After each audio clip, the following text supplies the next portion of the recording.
Guys ପିଠା ଆଉ କି କାକରା ନା ଶୁଣିଲା ମାନେ ଲାଗିଥାଏ ଯେମିତି ପୂଜା ପର୍ବ ଆସୁଛି କି ଆଉ ଆମ ଓଡ଼ିଆ ମାନଙ୍କର ତ ଫେଭରାଇଟ୍ ହେଉଛି ପିଠା।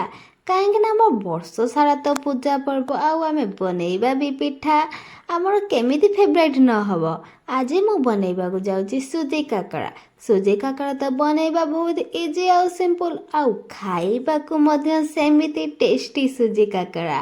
ସୁଜି କାକରା ବନେଇବା ପାଇଁ ଫାଷ୍ଟ ଏଠି ମୁଁ ନଡ଼ିଆ ଫଟେଇ ନଡ଼ିଆକୁ କୋଳିଦେଲି। ତାପରେ ସୁଜିକୁ ଭାଜିଲି। ସୁଜିକୁ ଭଲ ଭାବରେ ଭାଜିବେ ଯେମିତି ଗୋଲ୍ଡେନ୍ କଲର୍ ନ ହେଇଯାଇଛି। ଗୋଲ୍ଡେନ୍ କଲର୍ ହେଇସାରିଲା ପରେ ସୁଜିକୁ କାଢ଼ିଦେବେ।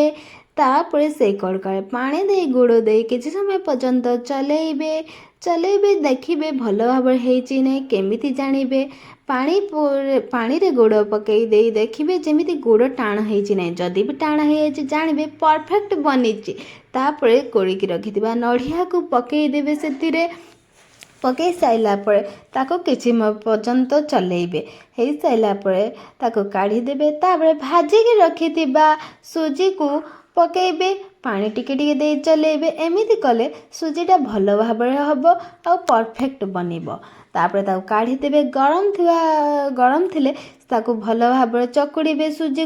ସୁଜିକୁ ଭଲ ଭାବରେ ଚକୁଡ଼ି ଦେଲେ ସେତେବେଳେ ଠିକ୍ ବନିବ ଆମର ପରଫେକ୍ଟ।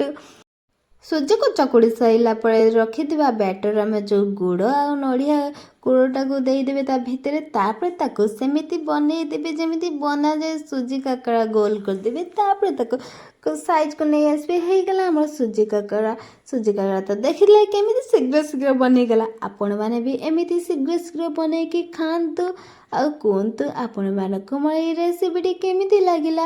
ଯଦି ବି ଭଲ ଲାଗିଛି ତାହେଲେ ସବସ୍କ୍ରାଇବ୍ କରିବାକୁ ଜମା ବି ଭୁଲନ୍ତୁ ନାହିଁ। ସବସ୍କ୍ରାଇବ୍ କରିଦିଅନ୍ତୁ ଆଉ କମେଣ୍ଟ କରନ୍ତୁ, ଲାଇକ୍ କରନ୍ତୁ।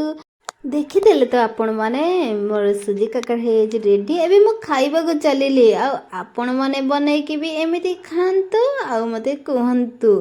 ଭିଡ଼ିଓ ଦେଖିଥିବାରୁ ଆପଣମାନଙ୍କୁ ଥ୍ୟାଙ୍କ ୟୁ। ପୁଣି ଦେଖା ହେବ ଆପଣମାନଙ୍କ ସହିତ ନେକ୍ସଟ ଭିଡ଼ିଓରେ। Bye bye.